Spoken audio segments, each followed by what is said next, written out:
And it is time for the very first AEW Dynamite review here on the MrWarrenHayes Show of 2026. I'm Warren. Hello. Happy New Year. Welcome. I hope you had a lovely holiday season. I hope you were able to ring in the new year in the best possible way for you. You know, whatever you decided to do to make the start of the new year special. I hope it was special. I hope you had a good time. I hope you spent it with people you enjoy, at the very least, right? And I hope that the new year, and I mean this sincerely, I hope the new year is full of good things and positivity. I'm very much excited to see what the year has laid out for me. There's some things hopefully that will go my way, but it's always, and I hope it's the same thing. I hope it's the same thing for you. On whatever level you want to do things, whether it's very personal for yourself or for your family, or on a more wider scale, like I don't know, global domination. Well, if you go down that path, I hope you're a benevolent leader. I am recording this on January 2nd, 2026. We're going to be talking about the final Dynamite of the season, the New Year's Smash, well, the season of the year that happened on December 31st, 2025, over there in Ralston, Omaha, at the Liberty First Credit Union Arena. According to WrestleTix, there was a bunch of people who showed up. 2,292 people, basically filling up the venue.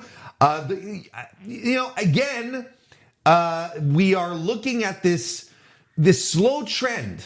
Okay, and again, I'm not suddenly saying that, let's go and start filling up basketball arenas again, but nonetheless, we are seeing a trend of AEW going back to venues, to cities where they've been before, and seeing slight improvements, higher gates, higher attendance, I should say, as opposed to gates, higher attendance than the previous time they were there. Now, again, I want to preface this and be very, very clear about one thing. I'm not suddenly saying here that the tides have completely flipped and the ticket buying public is now once again 100% on AEW's side. That's not necessarily the case. But the last time AEW was at this venue, it was earlier this year in March. They did 2,196. Now, Warren, you'll say, well, it's basically the same thing, Warren. It's like 100 people more. I agree. It's basically the same thing. It is a minimal improvement, but it is nonetheless an improvement in a pattern recently of, it just adds to the pattern of improvements that we've been seeing recently, where every time they've gone back to these previous venues, where usually their Dynamites will be lower than the previous time they showed up, now they're starting to do the opposite trend. Now you're starting to see maybe a little more, we're starting to see the venues a little more occupied, a few more people than the last time they were there. And look, that's good news, folks. I don't know what to tell you. It's like it's good news if this trend continues, and especially if it expands. AEW, I believe, had a lot of goodwill this year, principally because the other guys did not. And we said it at the time when AEW came around. One of the advantages that AEW has is that it's not WWE and does its own thing, and in an environment where WWE is doing poorly, AEW always seems to benefit. And I mean, this is not necessarily a new thing. We can see this historically.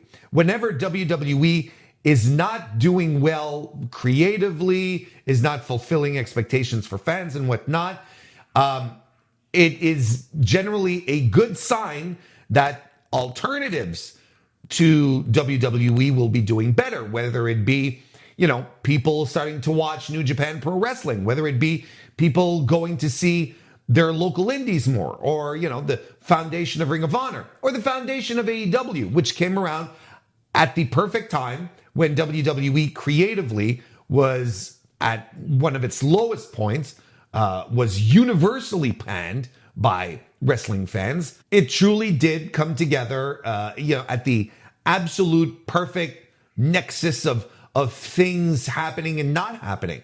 And look at what happened when WWE started doing better. Well, AEW took a hit business wise, and now WWE is, WWE. I'm not saying that WWE is not successful. They are still drawing monster gates, and they are, and they're doing extremely well. They have the huge media deals. I'm not going to sit here and pretend that WWE's in the mud or anything like that. But they aren't flying as high as they have been for the past 2 to 3 years.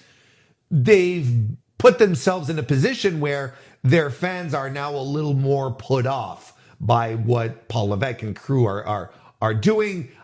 You could see it all across the board this year with the year-end awards.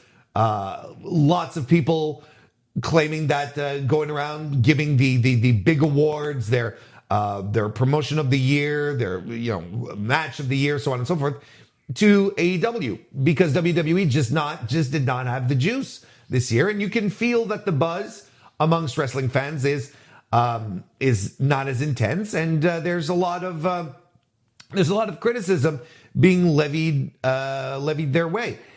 So, am I surprised that in this environment where WWE is suffering, that AEW suddenly seems to be doing better? No. It's probably one of the more predictable things you could. It's probably one of the more predictable things you could spot or anticipate, since it's been like this historically. I mean, don't forget, right? Like WWE creatively was not in a good spot when WCW Nitro started taking over, and with the Bash at the Beach stuff and all that, WCW started delivering a product that was much more in tune with the times, and WWE struggled to keep up with them until they decided to go to truly enter the Attitude Era, as it's now known. And once they made that turn, well, then the wind started to shift, but then WCW didn't help themselves. It goes both ways to a degree. But again, WCW had some of its best years, while WWE was having some of its poorest creative, right? But then what did that do? While WCW was on top of the world, what did that end up doing? It ended up pushing WWE to be a better version of itself. And then, look, these things are cyclical. We know this because that's the pro wrestling business. We haven't been through a proper wrestling cycle in decades because WWE has basically been the only game in town. Now that there's AEW, now we'll probably be able to see these cycles a lot more clearly moving forward.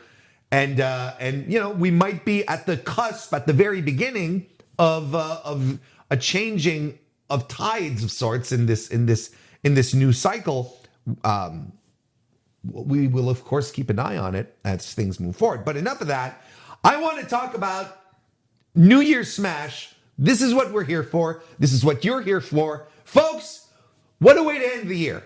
I mean, just an excellent episode of Dynamite, which I am so excited to talk about today. I don't know what anyone could want more out of their pro wrestling than this show, which had good to excellent pro wrestling on it, that kept the nonsense at minimum, did a couple of things to keep the fans happy because, you have the goofy type characters, and that's fine, that's all right. But man, was this show great or what? And I'll tell you this, if AEW ends the year on this note, and this is the momentum that they are ready to ride to carry themselves into 2026, hot fucking damn.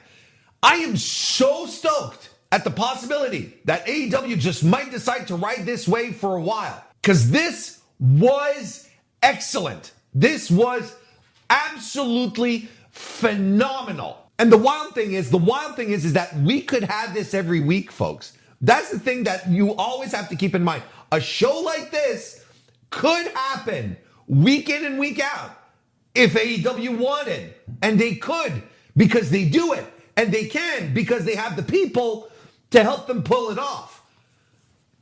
It's just phenomenal. Like I'm so excited. I was so stoked watching this show. 2 absolutely excellent matches to wrap up AEW's year, and just a bunch of other great stuff underneath. And some stuff is, well, how about we get to it? How about we start talking about it? Because it truly was a great night of pro wrestling. What a great night of TV wrestling. Because that's what they did. That's what they delivered. That's what they do. The AEW likes to say we're the best wrestle, right? And sometimes you're like, well, yeah, but you sort of get lost into, sometimes AEW gets lost in the concept that, that pro wrestling in 2025 is done a certain way because the market leader does it this way. So it's the only way to do it, right? That's the only way you can go about doing it. And I always push back against this, and you know that, because I am a proponent, as many others are, that AEW is at its best when it does things that the other guys can't do. And delivering excellent pro wrestling matches from top to bottom. Great wrestling moment. Good to excellent pro wrestling matches from top to bottom on a humdrum Wednesday weekly taping, right? Weekly live show with minimum stories, you know what I'm talking about? That is something the other guys cannot do. They just can't.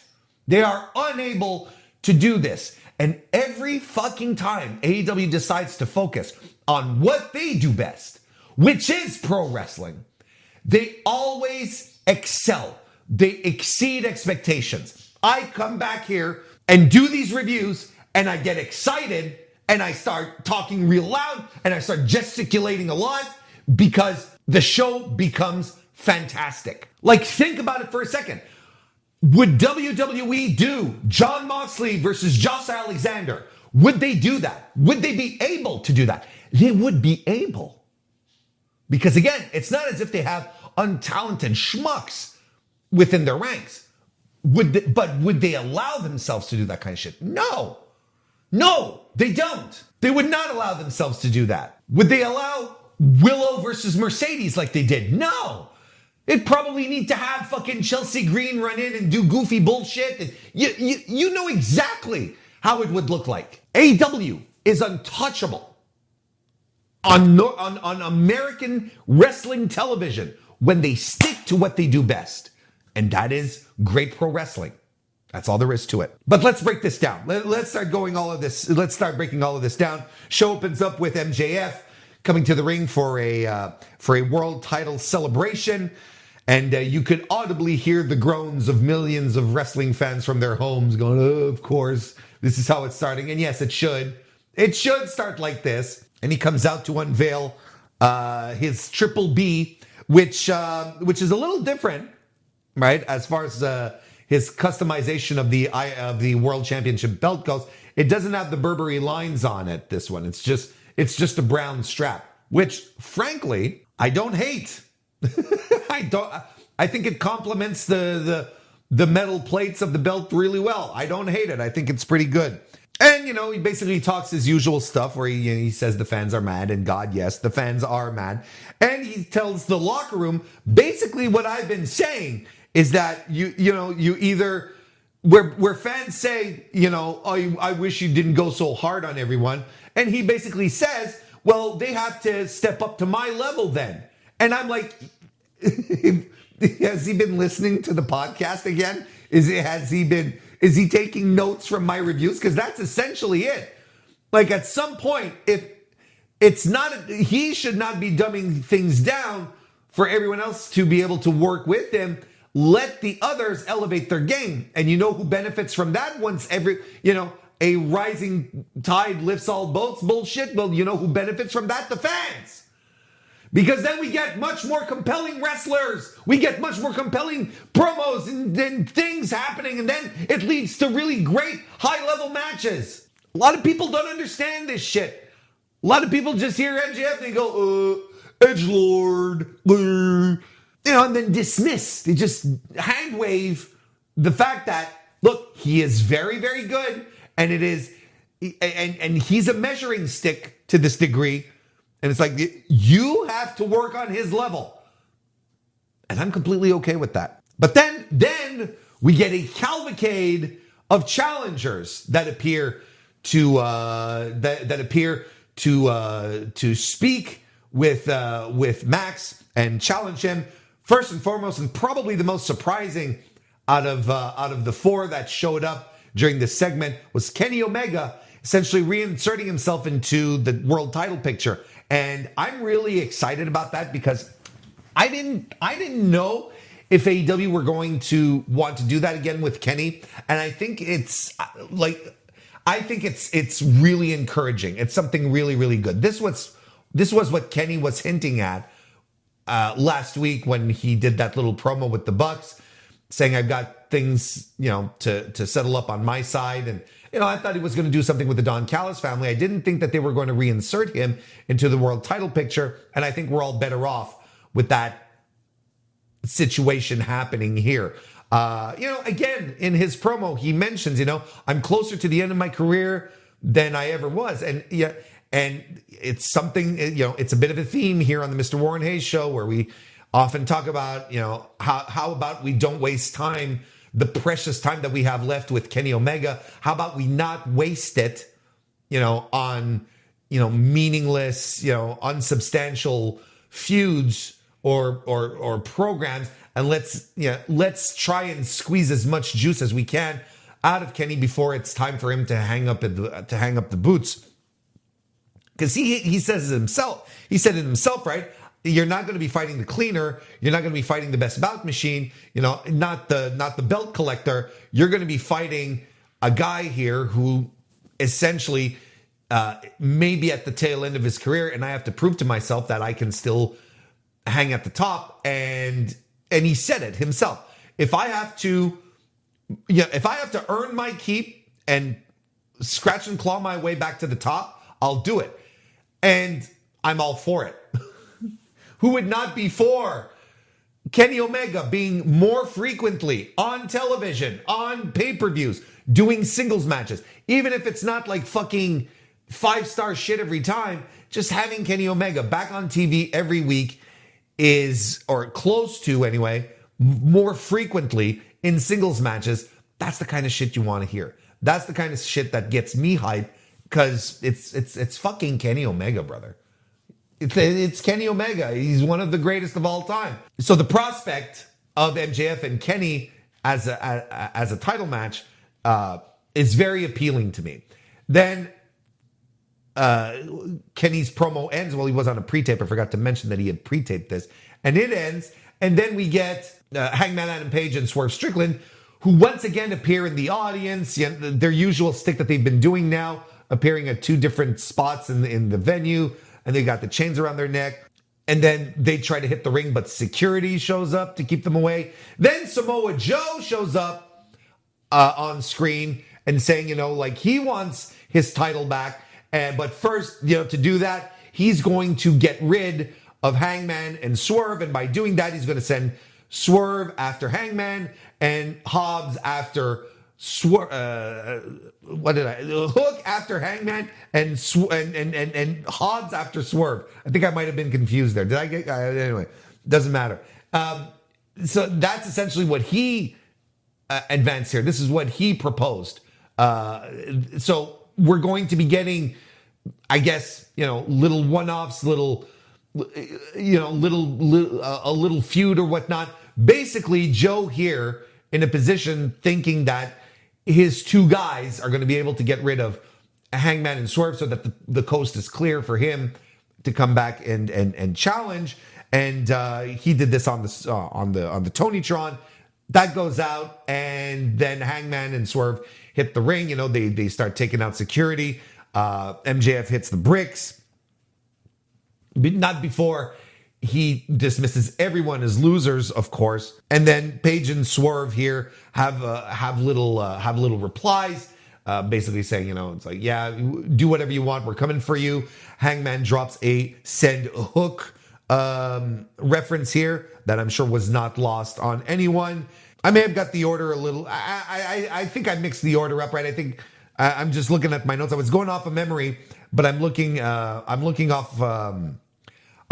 my notes here that that the ops segment happened after Hangman and Swerve attack. Look, everything still stands. What do you want from me? I'm trying to do it from memory. I've got my notes here. I'm trying to show off. And say, hey, I can do this review without referring to my notes. Clearly I can. Okay? You live, you learn, you move on. Are we ready to move on here? Fine. Leave, come after me in the comments. So essentially this all wraps up with Swerve establishing the match, calling for a no holds barred, no disqualification, lights out match. Probably happening next week. I don't know if it's happening next week. I don't remember. I didn't write it down. Is it going to happen next week or like in 2 weeks? I feel you might want to build this if it's a lights out match, right? Wouldn't you want to build it a little bit? That's what I do. But then again, I'm not a promoter. We get the conglomeration and Roderick Strong who are backstage with Renee Paquette. Mark Briscoe says the word of the day is asphyxiation. And the Death Riders are going to be choking on these nuts because we're doing another mixed nuts challenge, mixed nuts match, not a challenge. Mixed nuts challenge sounds like something, sounds like something Gen Zers do on the TikTok. No, this is we're doing another mixed nuts match because people really liked the one that they did at World's End. I enjoyed it. I thought it was a good party match. I don't necessarily want this every week, though. That I'm completely cool with that. And then Toni Storm comes in and she does the tango again with Orange Cassidy. And Mira Shirakawa comes in and she's jealous. She's very protective of Toni, who's embracing Orange Cassidy, and Mina doesn't like it. And she tells Orange Cassidy, get your hand out of your pocket, which is something I'm sure that Mina Shirakawa has told Rossi Ogawa in the past, or at the very least, wanted to tell Rossi Ogawa in the past. Anywho, I don't know, like, it's, even if Tony is telling Orange, like, no, this is non-sexual, Orange Cassidy is a professional, and Orange Cassidy is like, whatever the fuck, it's Orange Cassidy. And then Roderick Strong says he doesn't want to be a part of the situation, and this is probably the thing that irritated me the most on the entire show. This is probably this nugget of promos and stuff happening here. I was like, all right, this is I'm not enjoying this, sports fans. It didn't get me. It got to me. So thankfully it was short, but this is the kind of shit I don't have time for. Anyway, we do get the mixed nuts match that followed up there with the Death Riders defeating Orange Cassidy, Roderick Strong, and Toni Storm. It was all right. It was a good little match. Nothing to write home about. I thought the party match that they had at the pay-per-view was much better than this. But, it is what it is. It is what it is. It's a good little match. That's it. And Claudio Castagnoli, hits the Swiss death on Orange Cassidy to get the win. And boy, did Orange Cassidy fly. With the pop-up, it was wow. The other spot was Toni Storm signaling that she was going to give Claudio the big swing because she was the recipient of the big swing at the pay-per-view. I don't know if they're going to keep pushing this. Look, if we never do this again, I'm absolutely fine. And the Death Riders get their heat back. And after the match, Mina is in the ring and she's very jealous at the idea that Tony is checking over Orange Cassidy. And Tony's like, what the fuck? What are you, my girlfriend? I guess she is, We get a video package for Mercedes Moné highlighting all of her accomplishments and accolades of the year, which leads us to Bandito defeating the Beast Mortos in a solid lucha match that was a lot of fun. I was expecting this to go a little harder. That's just me. But look, this was good. Bandito used Mortos as a really great base. I thought it was a fun match, really fun match. Don't get me wrong, I enjoyed it. But I am 100% officially throwing my voice into the choir. Bandito has to dump the 21 plex. I think Beast Mortos, having taken it a few times in the past, I think he knew how to set himself up so it didn't look goofy, right? He got up to hold the ropes. I wouldn't exactly say last minute, but later than what most people do, where then they're standing holding the middle rope for 12 seconds in the most unnatural position ever. So Beast Mortos was able to do that smartly, but Bandito does it and he can't hold the bridge. He flops over, so he just transitions over, and he can't hold the German. He can't hold the bridge. So he just flops over and floats into a regular pinfall. And Ref Aubrey, I think it was Aubrey, and with the referee keeps counting the 3, when in fact the ref should have stopped the count because we got rid of the 21 plex, but they didn't because this is the finish and it's the finisher. So I understand why the referee didn't do it, but it all ended up really looking goofy. Look, wasn't it this at the pay-per-view when Bandito or in his match against Ricochet, I don't remember, Bandito did a Styles Clash Liger Bomb, and I was like, holy shit, that rules. Like, everyone thought he was going to do the Styles Clash, but then it ends up he just ended up doing a sit-out power bomb. I said, man, that ruled. That should be his fucking finisher. Like, Bandito does so much cool shit in the match. He really does.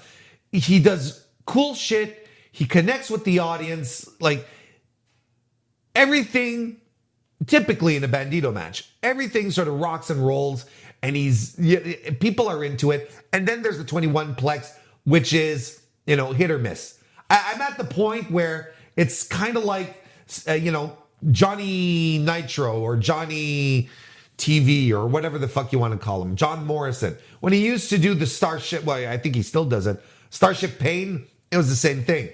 Starship Pain would land once every 6 attempts, right?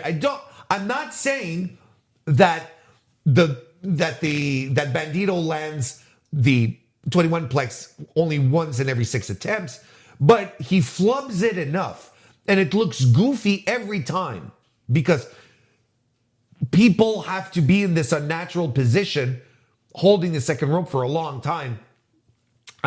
Just be like it more than not, it looks goofy and bad. And then sometimes, just like in this match on this past Dynamite, it ends up looking completely terrible. So stop. Just let's stop doing the 21 plex and find something cooler. Bandito, you can find something cooler because you're a creative, dynamic pro wrestler. I'm sure you'll find something better than that. We then go backstage where Renee Paquette is interviewing Bandito. He's standing there with Brody King as well, his Brodido partner. And Bandito basically cuts a promo in Spanish. I'm assuming against talking about MJF and his title shot in 2 weeks. It's good stuff. Again, this is something that AEW does that WWE cannot and will not. They will, sure, they let their Spanish speaking wrestlers talk a little bit of Spanish, but they'll never let them cut a full-blown promo. And that's what Bandito did. And then you had Brody King there sort of to balance things out, return balance to the force, I guess, where then he adds some context, I guess. Didn't exactly translate, I don't think, but added, some context for the English-speaking fans out there. Basically saying, he's the most wanted man in wrestling, blah, blah, blah. And says, I want to be first in line. Or is it Bandito who offered? Anyway, basically, Brody King is going to be first in line for a title shot once Bandito defeats MJF, but we know that's not happening. Brody King, though, walks out of that promo and to the ring to squash Lee Johnson. And I'm okay with that. And I'm like, okay, this is interesting. A Brody King squash match. Maybe they've got... Why are we heating up Brody King? Why do we feel like we had to give Brody King a TV win? I'm like, interesting. There's got to be a little something to this. Darby Allin cuts a promo, basically saying, people can't seem to understand why I take the risks I do, and because it brings me peace and whatnot. And it kind of sounded like he was on the verge of asking us donations in the the tone. It's like, please donate today. It seemed, it came across as like one of those. Anyway, then we had the excellent Jon Moxley versus Josh Alexander match. Absolutely incredible fucking match. Like, this is my shit. This is the kind of thing that gets me going. Where you just have two guys who are in a physical struggle to try and just get the best, just try to get the upper hand over the other guy. And you got Josh Alexander who's doing exactly that. He's got the leg, the ankle. He's using all of the injuries, all of the Achilles heels, for lack of a better term, and trying not to be punny here, but working over everything that Jon Moxley has been exposed to be weak on, right? And he's doing such a perfect job at it too. Mox is working his ass off, and he's struggling, and he's trying to escape the moves and whatnot, and reversing out of them. He is so good. They are both so good here. Two rugged, roughneck type guys who at some point are really a mirror of each other to a degree. There's a lot of there's a lot of Mox and Josh Alexander and vice versa, where it's two guys who are very physical, very rugged, have ground games, are technical, but without being like submission experts, right? They're not Zack Sabre Juniors. These are guys who can get physical, who can brawl. And this sustained limb work throughout the match was so fucking compelling. And Mox look, he has that energy back. He's got that energy back where he's getting into the match and he's just digging in and he's making you believe that this guy is one of the toughest sons of bitches in the world and you just want to root for him. Look, don't get yourself twisted into knots here. Mox is a baby face. There's no ifs, ands, or buts. Whatever it is, whatever relationship that exists right now with the Death Riders and whatnot, and how the Death Riders are perceived, Jon Moxley right now is a baby face to the AEW viewing audience. Now, is this a shades of gray thing or whatnot? It's fine. Like, I don't need things to be so binary that, real life is not black and white. Why should my pro wrestling necessarily be? Sometimes it works, sometimes it's better, when you have clear distinctions. And sometimes you're just like, you know what? Jon Moxley is excellent. And we're going to cheer for this. We're going to cheer because we believe in what he's doing. And Moxley he's so good. And I cannot believe that people had given up on him. And the theme of 2026, I believe, for Mr. Warren Hayes when it comes to AEW Dynamite, the theme, I believe, is going to be never bet against Jon Moxley. Because anyone who does gets proven to be a fool. Absolutely excellent match. You should be into it. You should be excited. This match should have ended and you should have been like, you know what?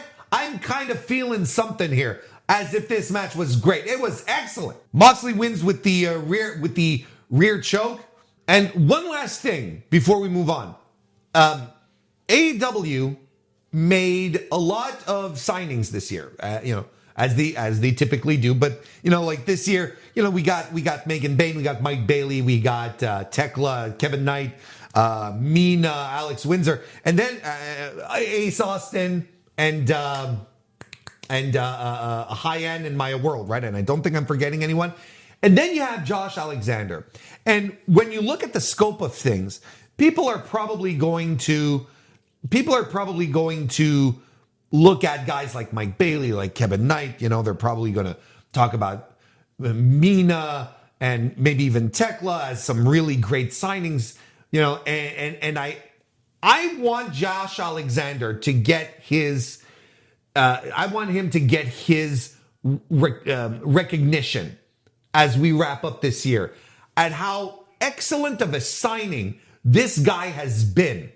A guy that TNA had, a guy who had been a pillar of Impact TNA for years. Then they're suddenly disinterested in him. They don't know what to do with him, or he doesn't fit the new vision or whatever the fuck, and they give up on him. And Tony picks him up. And I myself was a little curious about it because I've always liked Josh Alexander. I just didn't know how this guy at this stage in his career, how he was going to fit into AEW, right? I didn't know what his spot was going to be.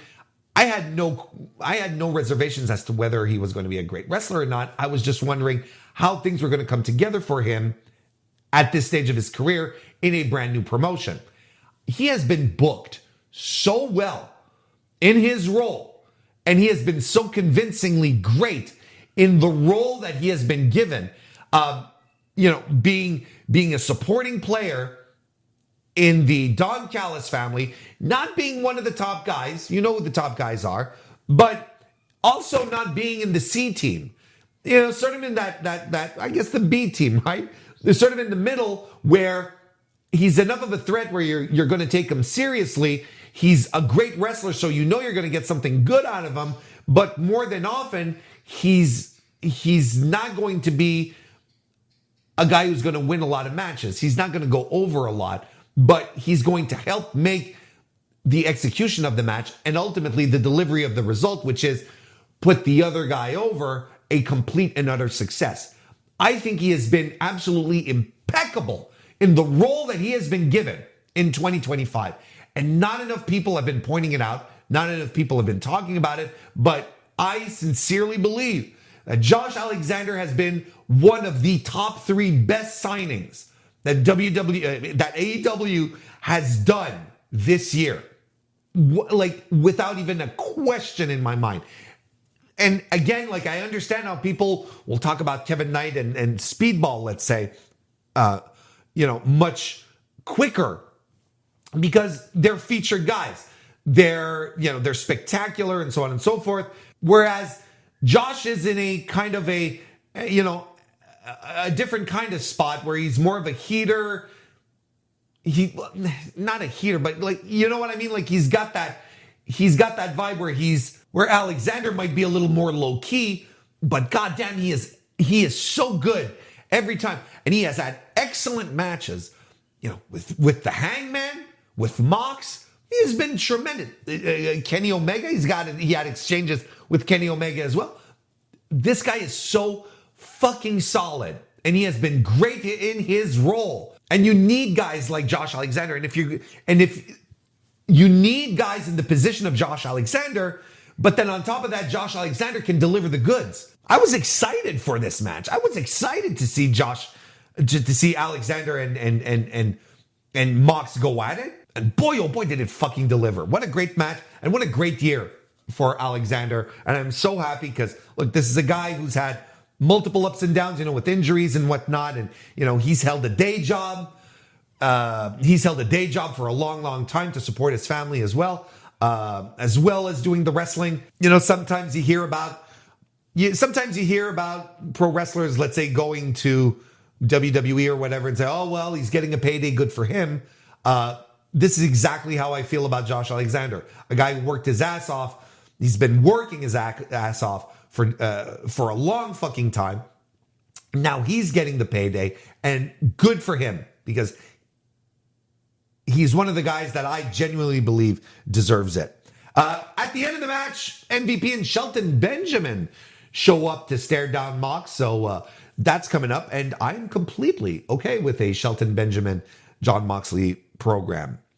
The Triangle of Madness are backstage. Tekla is making fun of Chris Statlander as the Sisters of Sin look on. And that's what it is. Who knew Tekla would be a solid promo like that, right? She's very good. Ricochet defeated Jungle Jack Perry to retain the AEW National Championship. I thought this was good. Good little match. I don't have much else to add here. There's interference from the Gates of Agony, of course, and Luchasaurus is there as well with his arm all strapped up, and you know the match ends with interference, I believe, from Bishop Khan, and it allows Ricochet to hit the Spirit Gun for the win. And after the match, Toa Liona attacks Luchasaurus. He grabs a part of the barricade and starts wailing on it, drops it on Luchasaurus's injured shoulder, legitimately injured shoulder, and starts stomping on it and whatnot. And security try to stop it, and they can't stop, and nothing can stop. If you can't, you won't, and you don't stop. And then it leads to, essentially AEW writing off Luchasaurus off of television because he's legitimately injured. So we don't know exactly how long he's going to be out. I will say, I'm not the biggest fan of Dino 210 Jurassic Express. Not necessarily, I'm not their biggest fan, but they don't bother me either. Like I'm not upset or whatnot. But I feel bad for Luchasaurus because, man, this guy just can't cut a break. He got injured previously. Then he gets the double pneumonia that almost kills him, and he comes back from that, which was a long fucking time for rehab, and he gets fucking injured again. I mean, I feel for the guy. Like that sucks. The question that I have is what are they going to do with Jack Perry moving forward? Because Jungle Jack's rehabilitation run was essentially centered around Dino 210 coming back together and doing the Baltimore thing. I feel like Jack Perry's return as a babyface has served him better. I think he has the kind of offense that is much more explosive for babyface like hope spots and comebacks. I think he's more suited to be a babyface than he was a heel. I think the heel turn, essentially might have hurt him more than anything else. So I can see that the decision to have him come back as a babyface, as a babyface, was a good idea, particularly in regards to Jurassic Express, and particularly using Jurassic Express as that vehicle to get him back into the good graces of fans, essentially. And I think it's been working out for him. Now the question is, well, okay, all right, Jurassic Express is down. Are we going back to the singles thing? This is going to be, I'll be interested to keep an eye on how all of this is going to go. John Moxley and the Death Riders cut a promo backstage. All five of them do. Mox essentially telling MVP and Shelton is like, look, I'm not hard to find and whatnot. And Claudio cuts a promo. Marina cuts a promo. And Wheeler and Garcia. And Wheeler basically says, look, he's setting up a shield against Darby Allin. Because I forgot to mention this earlier with Darby Allin's promo, that Darby Allin was calling out Pac. Like, he's not done with the Death Riders. I'm like, oh my God, can Darby Allin be done with the Death Riders? Holy fucking shit. But he's still not done. He wants to face Pac. And Wheeler Yuta saying, well, if you want to get to Pac, you have to go through me type of situation. So it's fine. We get Willow Nightingale backstage with Harley Cameron. She's hyping herself up and getting hyped up by Harley for a match later on this evening. We get a backstage promo once again, this time with MJF once again. And he's dismissing the cavalcade of challengers that are coming after him. Brodito show up. Brody basically does all the talking for Bandito, saying, once Bandito is done with you, he's going to take on the Triple B, Bandito's big belt, and it's sort of left like that, and they do their handshake, and Max is sort of, taken aback by it. So what I like about this situation with MJF right now is that a whole bunch of people are gunning for him. And I like that. I like the idea that everyone in this company, or at least a lot of people, are setting themselves up to challenge for the title. Your world title should always be the most important thing. It should feel like the most important thing. And I don't mind if there are many people staking a claim to it. I feel it makes it feel more important. It makes the title feel more coveted if there's multiple challengers coming in from multiple sides. Of course, we're going to slim this down and focus on one at a time. Hopefully that we don't go back to 4 ways and 3 ways and all this bullshit. And I'm nonetheless excited for it. I think this is good. It just makes the belt feel important. It feels like it's the most important thing in the company, as it should. So very positive stuff. And then we finish with the excellent Willow Nightingale defeating Mercedes Moné to become, once again, AEW TBS champion. What a great match. And it started off with Mercedes, pie-facing Willow before the match. And you're like, yeah, okay, this is the kind of shit I really like. When there's that spark, that animosity, and you're like, ooh, Mercedes trying to get into her head, trying to throw her off her game. And this was an aggressive, great back and forth match. Willow hit an incredible, like a truly incredible pounce on the floor to Mercedes that just like looked like the most vicious thing of all time. Brutal exchanges from them both inside and outside the ring. Mercedes tries to do the 3 amigos, only gets 2 off, but nonetheless, she's suplexing Willow on the floor. High impact moves. The announce desk gets involved where, again, Mercedes suplexes Willow on the desk, and Willow literally bounces off. Just an incredible series. And that final fucking sequence where they're cycling in and out of stuff is so good. It was so well done. And it had me gripped, and it wasn't a thing where it was like necessarily pinfalls and some, 1, 2, 1, 2. That wasn't it. They were just both of them jockeying to get the positioning to land a big move, and they just couldn't. They were trying to land something big, and Mercedes, time and time again, trying to lift Willow to do her the fucking the Mercedes face smash thing. What is this? The money maker, the money maker, right?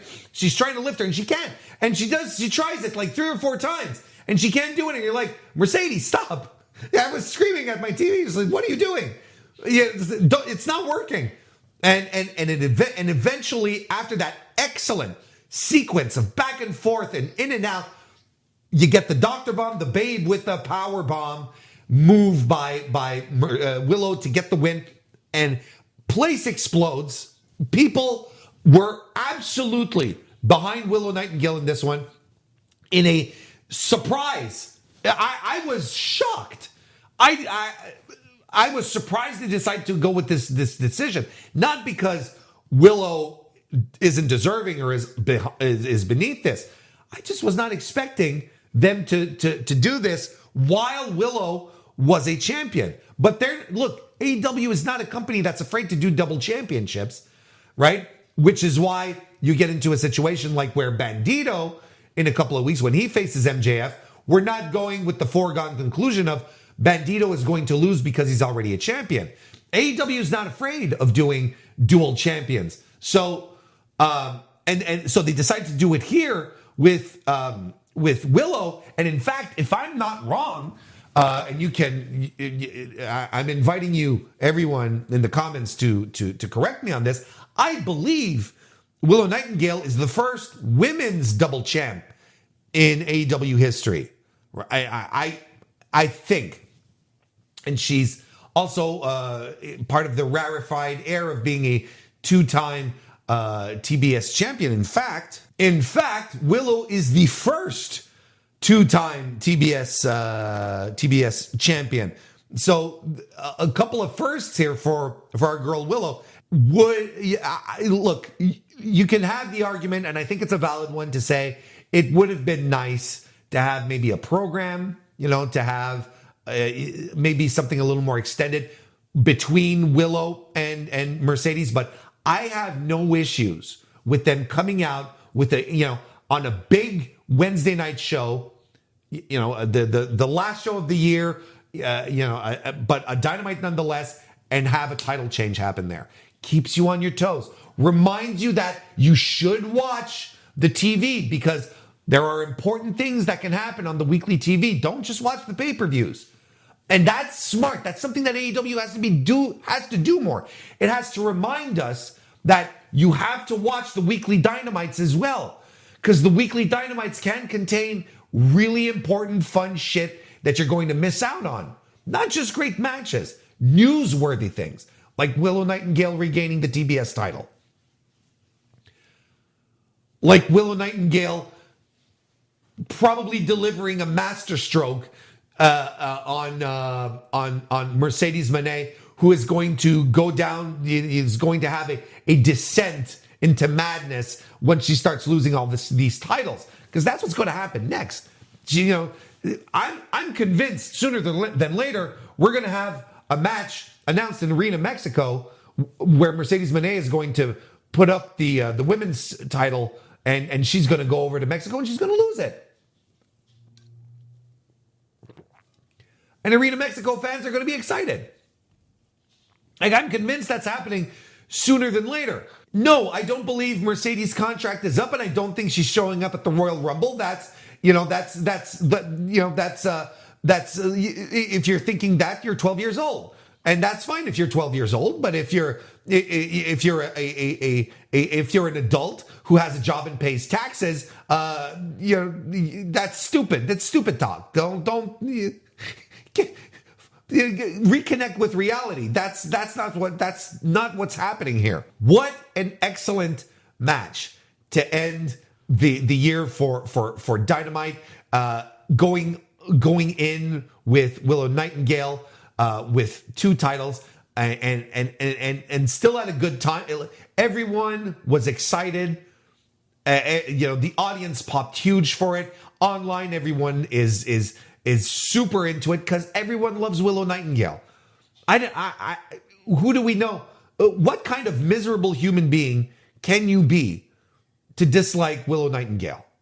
I don't understand, because she has incredible crowd connection. She's a great pro wrestler on top of that. It's a great move. It's a great move because a lot of us thought that the tag team stuff was just to give her something to do. Like, oh, well, we'll do this with Willow. When I think a lot of people were really looking forward to Willow having a big singles run as TBS champion, and a lot of us were shrugging, going, "Oh well, she's in a tag team. I guess that's not happening." But no, it still is happening. So I think this is tremendous stuff.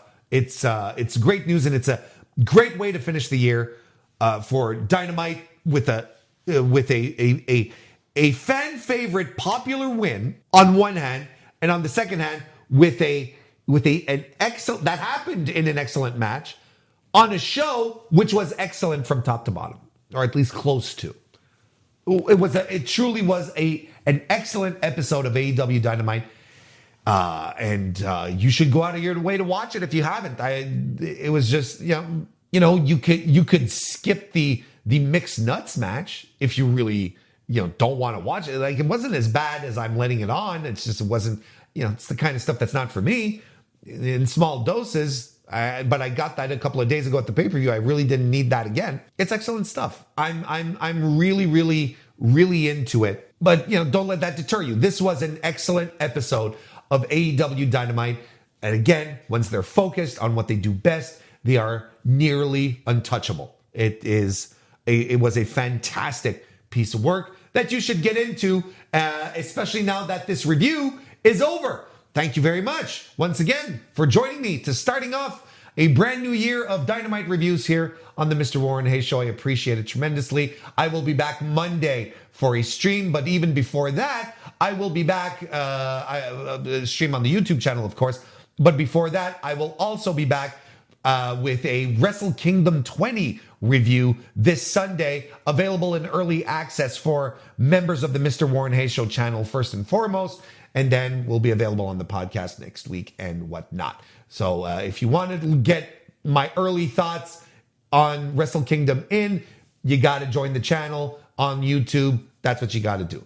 But listen, I'll be around. I'll be doing things. We're going to get back to normal now that the holidays are over. Thank you again, everyone, for being here. I hope you all have, I wish you once again a great 2026 that is filled with times that you go and watch some Randy Orton and get back to me.